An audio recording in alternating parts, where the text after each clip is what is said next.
Our break from sad indie games continues this week with Metal Hellsinger. So, Metal Hellsinger is a little weird. If you've played Doom before, and you've played, Dance Dance Revolution before, you might get a little bit of what this game is going for.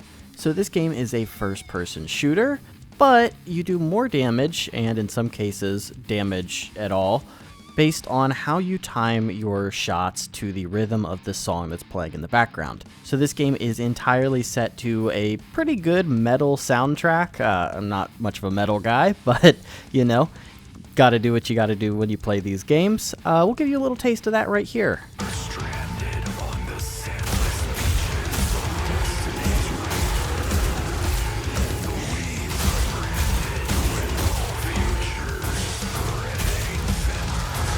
So yeah, I don't know if that's your thing or not, but I guess you won't have to listen to it much beyond that little snippet right there if it's not your thing, because, I'll be doing the voiceover. So this is a really neat game that came out last year that I've been wanting to take a look at, and we finally got some time.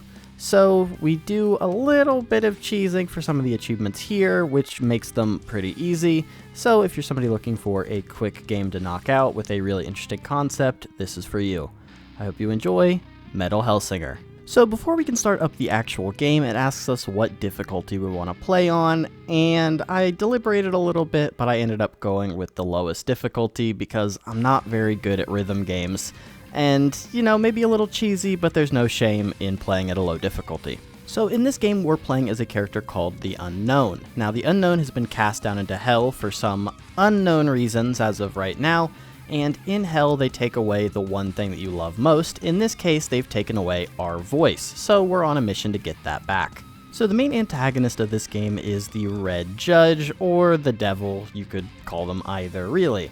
But after stealing our voice away, the Unknown went on a bit of a rampage through Hell, so the Judge locked us up tight, and we have been unable to escape for quite some time. So while we sat in our cage stewing for a long time, unable to break through the Devil's walls, there was actually another way out. Somebody else who seems very powerful managed to free us, break us out. So now the only catch is we need to go find them. After doing a little bit of a combat tutorial, we managed to work our way through to the guy that freed us, and he's not really much of a guy so much as a skull. So his name is Paz, and he's actually the narrator of this story, and we're going to be taking him through Hell. It's love at first sight with Paz, and we're instantly bonded. So bonded, in fact, that we begin to use him as a weapon. Now, he's not the most damaging guy, but we can use him to work on a little bit of the tutorial. This is how most levels go, except the enemies will be moving. We take them out with our various weapons, and then we can move on to the next area. So after we finish up the little bit of the tutorial we had left, we break down the wall, and then we walk to the edge where we can leap down into the first area that we're going to be exploring with a little bit less hand-holding on the way. So the first area that we're going to take on without the hand-holding is Voke. So Voke is a pretty cold area full of snow and ice, little weird for Hell, but we'll make do. We get our first achievement, Kill Your Demons, almost immediately in Voke for getting a double kill on 2 of the basic enemies. As we continue to move through the level, we find our first of the additional weapons, a shotgun named Persephone. Shotgun was pretty good, honestly, maybe one of my favorite weapons in the game. But it wasn't good enough to save me from myself. I got one of the most embarrassing pop-ups you can get in this game, asking me if I want to recalibrate my latency after having so much trouble staying on the beat. And it wasn't like a latency issue. But my latency issues aside, we do manage to make our way to the end of the level and have our first boss fight. So at the end of each level, there is a boss fight with the Red Judge, and these are kind of like Horcruxes from Harry Potter, I guess, if you excuse the reference. She has split her soul into each of these different areas, and we're not fighting the full version of her, but just a small little chunk. And it's actually pretty good that this wasn't the full version of the Devil fight, because we do manage to win this without too much difficulty. And in doing so, we earn the achievement Breaking the Law. So after you finish a level, you unlock the next level of Hell to go to, as well as any weapons that you picked up during the run. Another thing called torments that we'll get onto a little bit later in the post game, and boons, which are automatically unlocked when you get to certain levels of hit streak, which is determined based on how many shots you hit on enemies in a row, that are automatically unlocked when you hit the condition for them. We also get a little screen that calculates our total score based on the different metrics that we had in the level, and then we see where we rank on the overall leaderboard based on our difficulty and the score that we obtained. The second level that we're going to be moving into is called Stiga. I thought it was a little interesting that the game was set up with the levels in this way where you go through each of them and you can backtrack and stuff, but it's kind of cool, I guess. And also, when you select to enter a level, you get the chance to upgrade your arsenal and choose which weapons you're going to take. And you can also look at some of the cool skins for weapons and your character that the game has as well, though these are all DLC for the most part, so I didn't really have any of these. We did manage to get a little bit of good news as well, though. By stomping out the first Horcrux, we do manage to get a little bit of the Unknown's voice back that was lost so long ago. So the Red Judge isn't super thrilled that we managed to take out the first of the aspects, but isn't super concerned with us yet. She instructs more guards to work on the other hells, so we're going to have a little bit more resistance in the future. But more resistance or not, we still have to continue making our way through the hells, so let's land in the next one. And right at the start of this level, we earn achievement number 3 for getting a hit streak of 10 using Paz's special ability. And a little bit later in this level, we find our second of the optional weapons, 2 dual pistols that are honestly my favorite weapon in the game.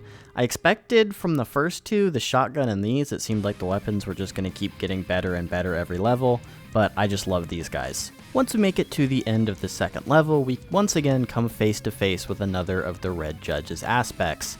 So the judge follows some power lines, I guess, and leaps right into battle with us for a second time. You can tell I was really starting to vibe with these dual pistols as compared to the other weapons we were using, because in this boss fight I managed to earn the achievement number 4 for hitting a hit streak of 20 shots in a row.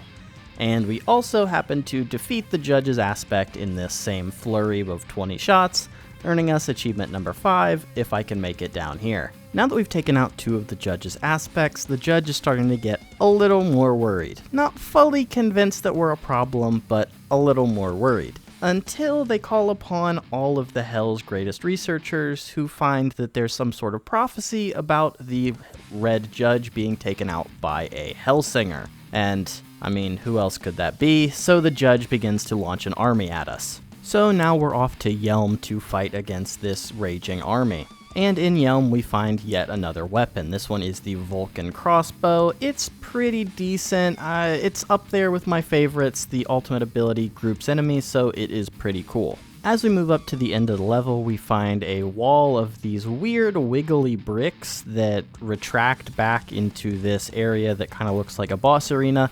And oh my god, the devil was inside the bricks, I guess? Ah, man. There isn't too much to write home about for this fight, but we do earn achievement number 6, Smoke on the Water, for taking out the third judge's aspect. Now that we're starting to make some real progress through the judge's defenses, the judge decides to invoke some sort of ritual that is supposed to bind our spirit to hell in perpetuity. But it doesn't quite take. Our bond with the Skull Man is a little bit too strong to be separated like that, and now we know the devil is really after us. Now that we know that the judge is actively trying to stop us from progressing, it's time to start pushing even harder. In this level, we find the final of the weapons, earning us the achievement Material Girl, and honestly I was kind of surprised that there were only a handful of weapons in this game. It seemed poised to give us one new one per level for the rest of the game. We also earn the achievement Highway to Hell on this level for getting a total of 666 enemy kills throughout our run of the game. And our Highway to Hell continues right up to the gates of the 4th aspect judge fight.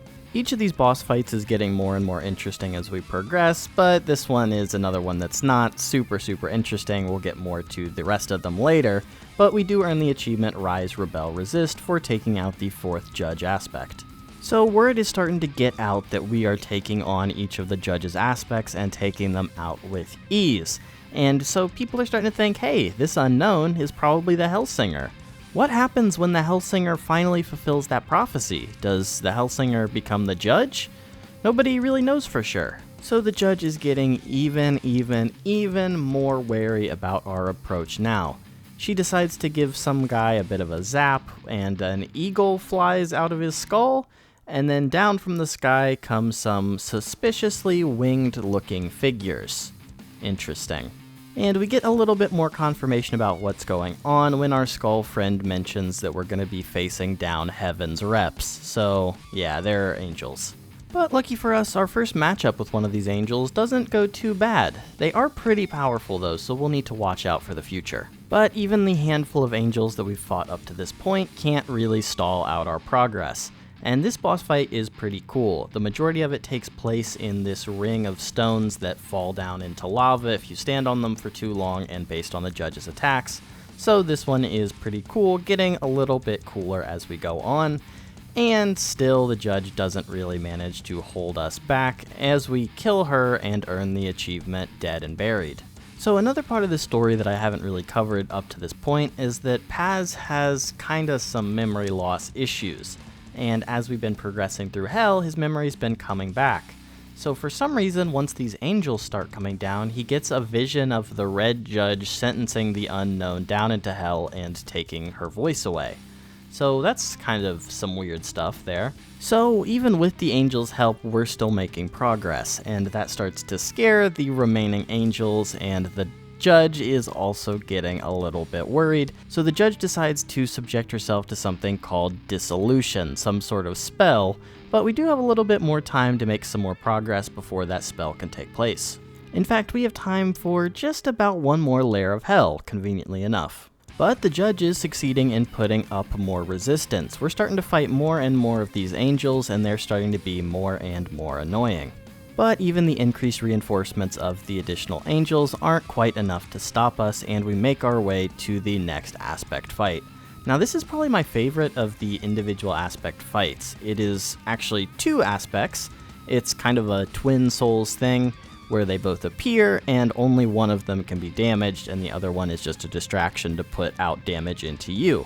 So it's got a lot of the kind of bullet hell aspects to it, and I just thought that this was a really cool fight. But we do manage to take out the boss once again, earning us the achievement Ain't No Mountain High Enough. But downside of us taking out that next aspect is that the judge has had time to finish the Curse of Dispossession, which allows the judge to rip Paz away from us, transporting the skull to the judge, and we are left alone. But a little benefit to us about that is that now that Paz has been transported to the Red Judge, Paz begins to get some of their memory back.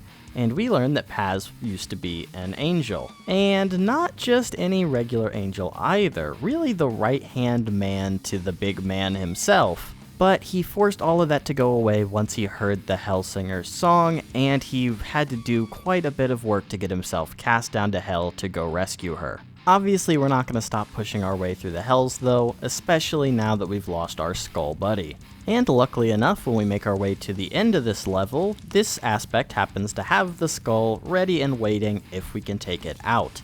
Now this is another kind of cool boss fight. It all happens on the face of these giant 3 turning gears, and we run around them shooting the boss and the miniature little enemies as we go. This one not as good as the twin aspects, but it is still pretty good, and once we manage to get to the end taking out the judge, we do unlock the achievement For Whom the Bell Tolls. So now we've managed to recapture our buddy, and it's time for us to face down the judge once and for all, because we're up to the final layer of hell. But back on the judge's side, it's not going super well.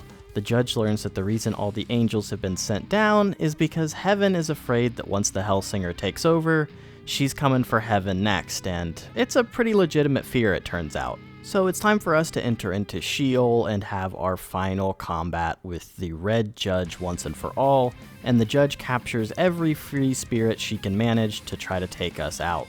So we stroll into the final fight ready to go, ready to face down the judge that we've been seeing these visions of the whole game. Except all of these souls that the judge has absorbed for this final battle has caused the judge to become a little bit supersized, so this isn't going to be quite the hand-to-hand combat that we were hoping for. Now this is a very, very cool fight, definitely the coolest of the game, and it is definitely iconic as well. It's utilizing a lot of the abilities that the aspects had previously. You fight up through multiple levels, and you're basically moving around looking to hit weak spots while avoiding different attacks the judge is launching at you, but it is very cool. It ends with the judge pushing you into this very small area, and you just need to dodge or die, and that's all that it comes down to. But it is a very, very fun fight, and for taking out the judge, we earn the achievement When She Falleth. So as we've laid the red judge out on her deathbed, she tells us that while she had part of our voice, if we want all of it, we need to make our way into heaven to recapture the rest of it, which sets up a nice sequel for us. And we also get the reveal that through the missing memories that the Red Judge and Paz have had throughout this game, apparently they were the protectors of the Hellsinger and they cast her down into hell to help protect her somehow, and throughout the time in hell they all just forgot through the powers of hell, but now everyone remembers. The game ends with a cutscene on Earth, and it seems the Hellsinger making her way through hell and opening up a bunch of portals has allowed a lot of demons to escape and kinda take over the Earth. At least that seems to be what was implied to me. And we get the setup for the second game where Paz and the Hellsinger will move on to take on Heaven, but that obviously isn't out yet, so hopefully we get that at some point. But we do have a couple more achievements that we need to take on, so we'll be doing those right here to get the full 100% of this game. So another cool thing that this game features is if you go into accessibility options, you can turn on rhythm assist mode, which allows you to always hit on the perfect beat no matter what you do. So for these last achievements, we're getting a little bit cheesy. I could have maybe done all of the things that this game wanted eventually, but this just saves a lot of time for me. So the first thing we're going to look at in the post-game are the different torments. Basically, after we finished each level of hell, 3 of these unlocked. Now once you beat these, it unlocks a new reward for getting to a certain hit streak in the main game, but we kinda skipped over these. I thought it was all side content, so I was saving it for the end, and they would have been helpful, but obviously not necessary as we beat the game without them anyway. Basically, it gives you a task that you need to complete and loads you into an arena to get the task done.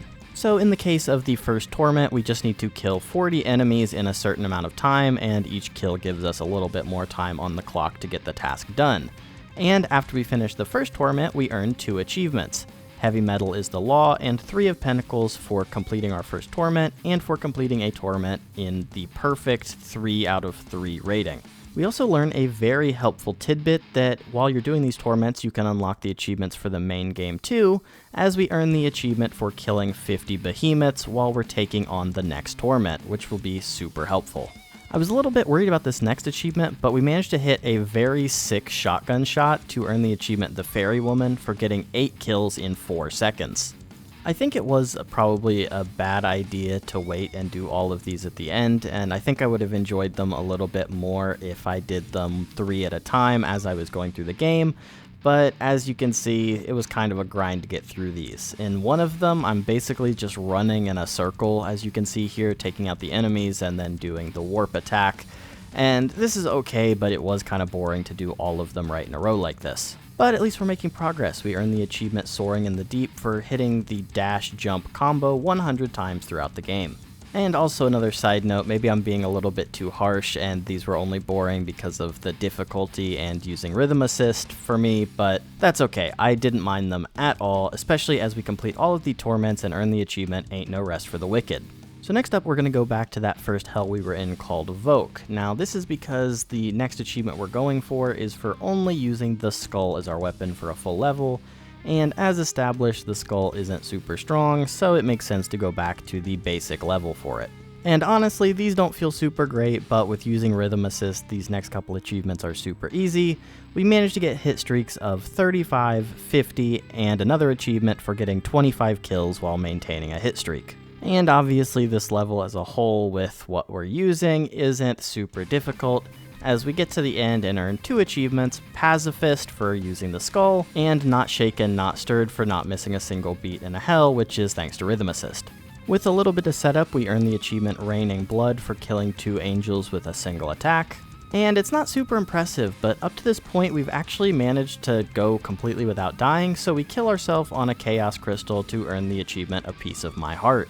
Our second to last achievement comes from playing through the first planet Voke once again, killing the final judge's aspect with our sword to earn the achievement The Sword is Sharper. And the last achievement we saved must be something truly epic, really worthy of the final slot. Actually, it's not really. Like I said, we haven't really died in this game, so the last achievement, Who Wants to Live Forever, is for dying 20 times in the game, so basically we just load up a level and die over and over again. It's a pretty sad way to go out on this game, but hey, that is 100% of the achievements done. So there we are. Now, Metal Hellsinger on HowLongToBeat.com for 100% sits at about 7.5 hours, but we managed to do it in just over 5 hours, but with the caveat that we were playing on low difficulty and we kind of cheesed a lot of the late achievements with the rhythm assist. And that rhythm assist was really helpful because rhythm games are not my thing at all. You could probably tell from just the general vibe of how I've approached this game and everything attached to it. Rhythm games are not my thing, and, you know, I normally play on a higher difficulty, but it is very nice that the game has an option for people that aren't very good at the rhythm part to be able to play as well. But my thoughts on this game overall are pretty positive. I think it's very cool that a game like this can exist. The idea of a Doom shooter with these rhythm elements with all of this metal music in the background is just super cool. And if they end up releasing a second one of these games, which it seems like is the plan based on how hard they teased it at the end of the game, I will definitely be checking it out. I hope you enjoyed checking out this video as well. Feel free to comment, like, subscribe. If you want to leave a comment on other games you'd like to see me check out that aren't Train Simulator, please feel free to do so. Love reading all of those or your thoughts on the game in general. Hope to see you next week for whatever next week's video is going to be. See ya!